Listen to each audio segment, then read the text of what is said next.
Good morning to all of students. आज हम आपके बीच में लाए हैं जो हम लोग करेंट इलेक्ट्रिसिटी पढ़े थे, उसका जो बेस्ट बेस्ट न्यूमेरिकल है जो हमेशा एग्जाम में पूछा जाता है उसको लेकर आए हैं। जो उसमें से एक बहुत मस्ट रिपीटेड क्वेश्चन है, इसको बार बार क्वेश्चन पूछा जाता है बच्चों से, हर एक एग्जाम में पूछा जाता है, नीट हो या जेईई में पूछा जाता है। इसमें बोलता है flow of electrons, flow of 10⁻⁷ electrons per second in a conducting wire constitutes a current of। ये कह रहा है कि किसी कंडक्टिंग वायर, जैसे मान लीजिए ये मेरे पास एक कंडक्टिंग वायर हो गया, ये वायर हो गया, इसमें प्रत्येक सेकंड 10⁻⁷ इलेक्ट्रॉन्स फ्लो कर रहा है। क्या कर रहा है? पर सेकंड 10⁻⁷ इलेक्ट्रॉन इसमें से फ्लो कर रहा है। तो पूछ रहा है कि इसके द्वारा जो करंट फ्लो कर रहा है और जो इलेक्ट्रॉन्स फ्लो कर रहा है उसके द्वारा कितना इलेक्ट्रिसिटी इसमें मिलेगा, उसको हमको कैलकुलेट करेंगे। क्या निकलेगा? हम जानते हैं flow of charge in any conductor इस क्या बोलते हैं, the rate flow of charge in any conductor is called current. तो हमको करंट पूछ रहा है, करंट कितना होगा? तो हम जानते हैं कि current is equal to I is equal to Q by T. हम प्रीवियस लेक्चर में पढ़ चुके हैं। आई इजकल टू क्या होता है? Q by T. ये हमको दिमाग में रखना है, ठीक है। अब देखिए क्यू डायरेक्ट चार्ज नहीं दे करके ये बोला है 10⁻⁷ इलेक्ट्रॉन लिखा हुआ है। क्या लिखा है? 10⁻⁷ इलेक्ट्रॉन लिखा हुआ है। तो हम जब इलेक्ट्रोस्टैट पढ़ रहे थे, तो जो चार्ज के बारे में वहां पे पढ़ रहे थे, तो चार्ज के बारे में एक बहुत सा खूबसूरत टर्म आया था जिसको बोला जाता था क्वांटाइजेशन ऑफ चार्ज। क्या बोला जाता था? Quantization of charge. जहां पे हम लोग पढ़े थे Q is equal to plus minus n e. क्या पढ़े थे? Q is equal to plus minus n e, जहां पे एन क्या होता था? इंटीजर नंबर होता था, इंटीजर नंबर होता था। और ई क्या होता था? इलेक्ट्रॉन होता था।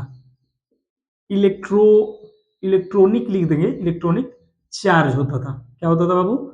ई इलेक्ट्रॉनिक चार्ज। और एक इलेक्ट्रॉन पे जो चार्ज होता है उसी को बोलते हैं इलेक्ट्रॉनिक चार्ज या इलेक्ट्रॉन ऑन चार्ज। ओके, इसका वैल्यू कितना होता है? इसका वैल्यू होता है 1.6 इंटू 10⁻⁹ कूलम। ओके, अब यहाँ पे इंटीजर कहने का मतलब हुआ जहां भी एन जो होगा या प्लस माइनस 0 होगा या 1 होगा या 2 होगा या 3 होगा, ये इस प्रकार होगा।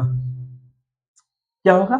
या तो 0 हो सकता है, या तो 1 हो सकता है, या तो 2 हो सकता है, या तो 3 हो सकता है। ये कभी फ्रैक्शन में नहीं होता है। वहां से हमने एन को देखा था, ठीक है। अब देखिए क्या हम यहां से इस प्रकार लिख सकते हैं क्यू, क्यू का वैल्यू ये हम पुट कर सकते हैं एन ई और डिवाइडेड बाई टी। ओके, तो क्या ये मेरा इसके बराबर होगा? क्योंकि क्यू के जगह पर मैंने क्या पुट कर दिया? एन ई पुट कर दिया, और जो टी है दोनों में सेम है। अब देखिए यहाँ पे टी जो सेकंड की बात कर रहा है, पर सेकंड की बात बोल रहा है। किसकी बात बोल रहा है?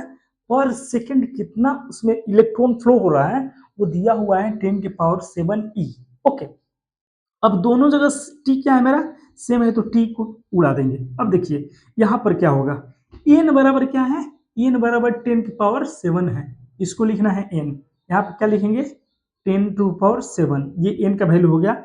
और ई का वैल्यू क्या है यहाँ पे?